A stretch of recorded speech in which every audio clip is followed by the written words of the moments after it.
नमस्कार दोस्तों। आज हम एक नया अध्याय शुरू करने जा रहे हैं जिसका नाम है पौधों में पोषण।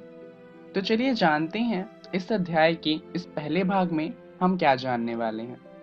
इस वीडियो में हम बात करेंगे प्रकाश संश्लेषण के ऊपर। अब क्योंकि यह अध्याय पौधों से जुड़ा हुआ है, चलिए जान लेते हैं कुछ बातें पौधों के बारे में। दरअसल इतना तो आप जानते ही हैं कि हम जितना भी खाना खाते हैं वो सब पौधों से ही आता है।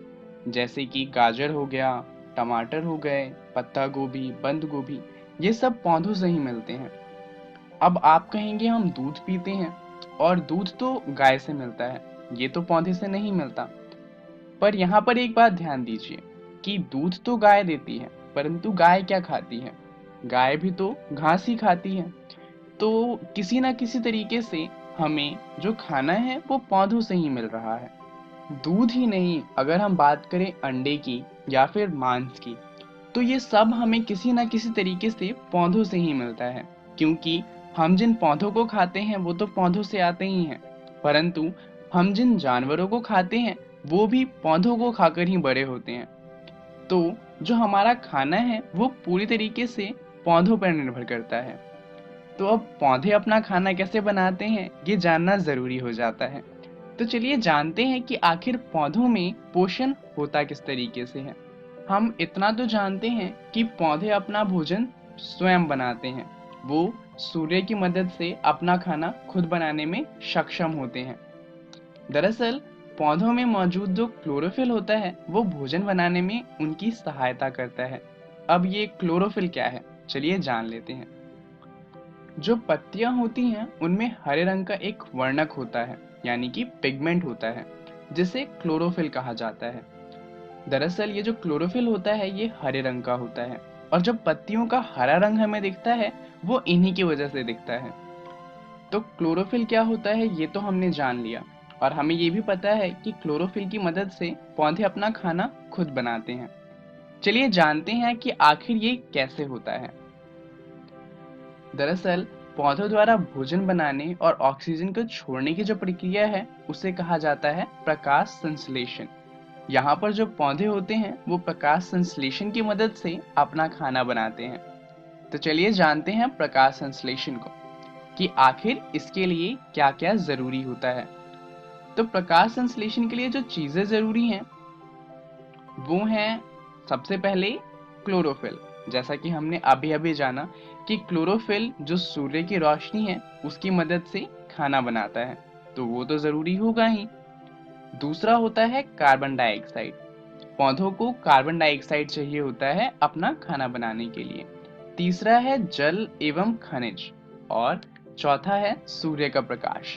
ये चारों चीजें जब पौधे को मिल जाती हैं तो वो अपना खाना खुद से बना सकता है।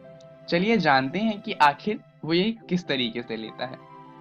इसे समझने के लिए आइए प्रकाश संश्लेषण के समीकरण को देखते हैं। प्रकाश संश्लेषण का समीकरण कहता है कि कार्बन डाइऑक्साइड जो कि पौधों को वायु से मिलता है में जब जल मिल जाए, जो पौधों को मिट्टी से मिलता है, तो क्लोरोफिल की मदद से जो पौधे होते हैं वो बनाते हैं कार्बोहाइड्रेट।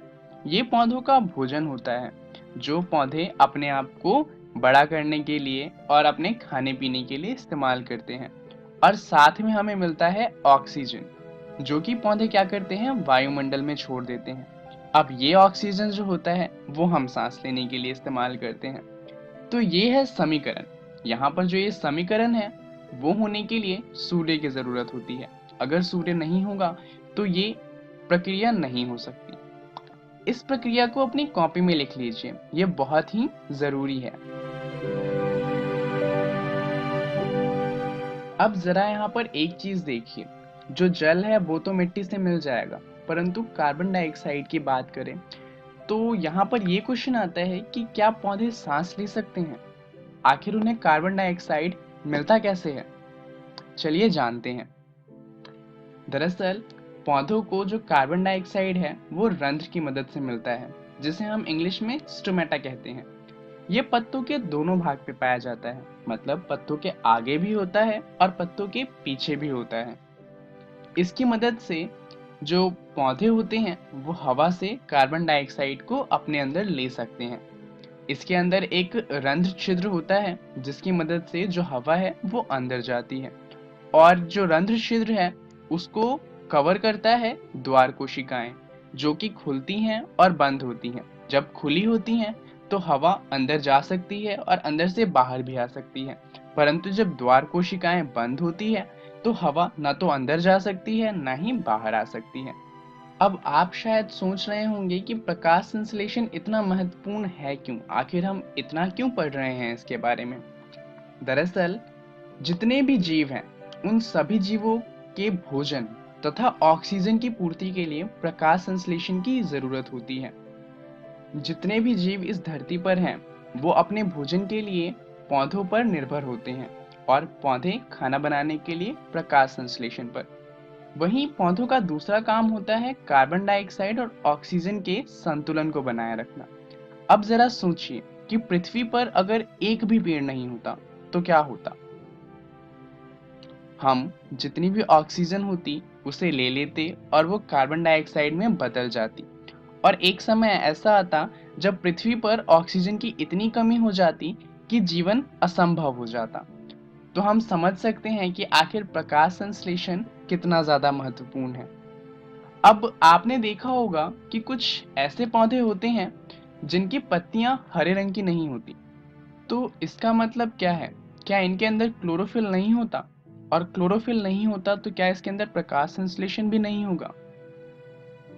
दरअसल जो अन्य वर्ण की ऐसी पत्तियां होती हैं इनमें भी क्लोरोफिल पाया जाता है और इनके अंदर प्रकाश संश्लेषण भी होता है।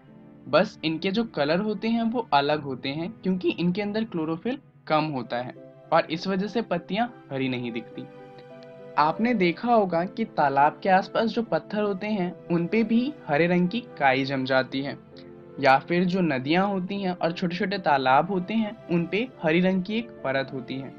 दरअसल इन्हें शैवाल कहा जाता है और इनमें भी क्लोरोफिल पाया जाता है, और इसीलिए ये भी अपना खाना खुद बना सकते हैं। चलिए जानते हैं इस वीडियो में हमने क्या सीखा। हमने जाना प्रकाश संश्लेषण के बारे में कि आखिर प्रकाश संश्लेषण क्या होता है और ये इतना महत्वपूर्ण क्यों है। चलिए जानते हैं अगली वीडियो में हम क्या जानेंगे। हम बात करेंगे स्वपोषण तथा विषम पोषण के बारे में, और हम जानेंगे विषम पोषण में पोषणों के प्रकार के बारे में। धन्यवाद।